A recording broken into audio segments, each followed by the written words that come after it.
Okay, so now we're going to do the other direction, the right to left direction. So assuming that one of our guys is even, we're going to prove the product is even. Okay, so specifically, it's going to look like this.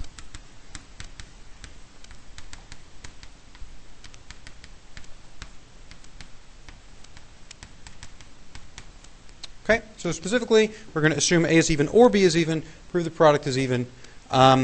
Now when we get started, this disjunction is slightly annoying. It should start screaming at you cases, but we just did that, so maybe you haven't quite gotten there yet. But we know we don't want to flip it around in contrapositive because this gives us information about our variables directly, whereas this only gives us information about their product, and it's hard to glean information out of that.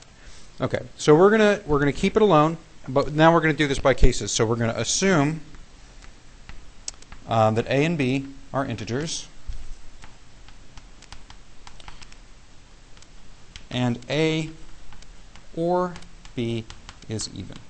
Okay, whenever you see an or, it's a good bet that you're going to do cases. And because of our assumption, this is an actual assumption, this is not always true, but when it is true, as in the case of our proof, the following two cases are exhaustive. Case, A is even. Case, B is even.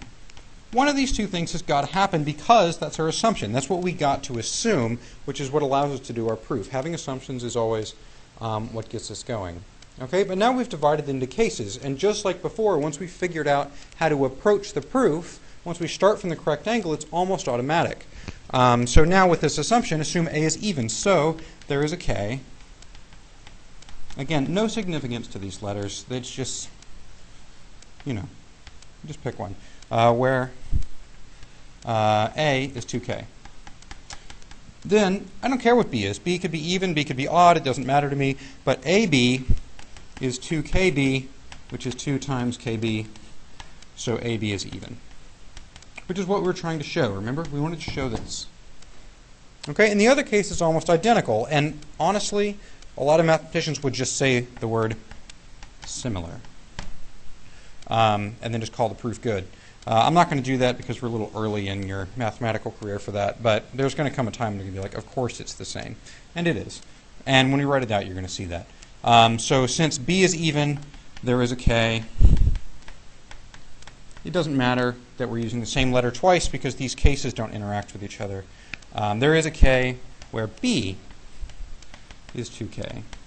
So AB is is A times 2K, I guess, which is 2AK.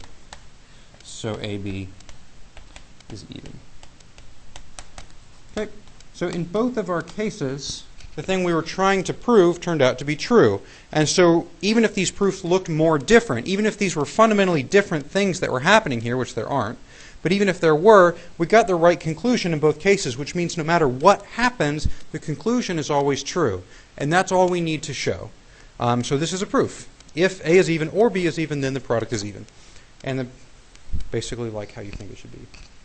Okay, so now combined with the last video, we've proved both directions, and therefore this theorem is honestly true.